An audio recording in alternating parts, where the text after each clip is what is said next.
ძეგლებისა და ღირსშესანიშნავი ადგილების საერთაშორისო დღესთან დაკავშირებით კონფერენცია ჩატარდა ბათუმში სახელწოდებით შავი ზღვისპირეთის არამატერიალური კულტურული მემკვიდრეობა, რეალობა და პერსპექტივები. კონფერენციის პარალელურად ღონისძიებაზე გაიმართა ლაზური ეთნოგრაფიული ლექსიკონის პრეზენტაცია და მხატვრების ნამუშევრების გამოფენა ზღვის პეიზაჟები. ასევე დღესვე არამატერიალური კულტურული მემკვიდრეობის დაცვაში შეტანილი წვლილისთვის ლაზური ნავის ოსტატი მირიან ნუმანიშვილი დააჯილდოვეს. ღონისძიება აჭარის კულტურული მემკვიდრეობის დაცვის სააგენტოს ორგანიზებით ჩატარდა. მიხარია რომ ასეთ იმაზე ვარ, რა ქვია, წარდგენილი, მაგრამ ამავდროულად ძალიან გულიმწყდება, რომ ამ საქმის გამგზელებელი კაციშვილი აღარ არის. ეს არგონავტების დროიდან მოსული ამას 3000-4000 წლის ისტორია აქვს და დღეს რატო უკარგავთ? ეს ჩვენი სიმდიდრე ხოა? ამაზე მე ძალიან გულიმწყდება.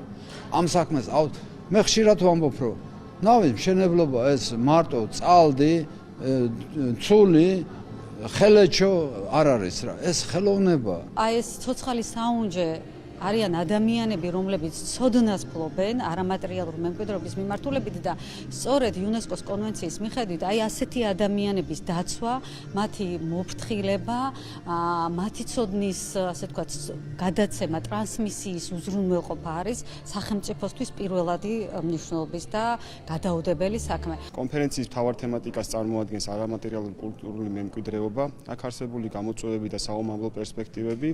ამავდროულად მინდა აღვნიშნო, რომ მსგავსი ტიპის შეხვედრები და კონფერენციები მნიშვნელოვანია გამოცდილების გაზიარების, ახალი იდეების წარმოჩენისა და საომავლო თანამშრომლობის გაღრმავების კუთხით, რაც საერთო ჯამში ემსახურება იმ დიდ საქმეს, რასაც ქვია მატერიალური და არამატერიალური კულტურული მემკვიდრეობის დაცვის საქმე. ქართული კულტურა, ქართული სახელმწიფო თავისი ისტორიული სიღრმეებით ძალიან მდიდარია კულტურული მემკვიდრეობით და თანამედროვეობაშიც მის შენახვას, დაცვას და მომავალ თაობაზე გადაცემას ძალიან დიდი მნიშვნელობა ენიჭება და დღევანდელი კონფერენციის თემატიკაც ამ მხრივ არის მრავალფეროვანი, ეხება ძირითადად არამატერიალურ კულტურულ მემკვიდრეობას, სადაც სხვადასხვა თემებია წარმოდგენილი ქართული ხალხური ყოფითი ცხოვრებიდან.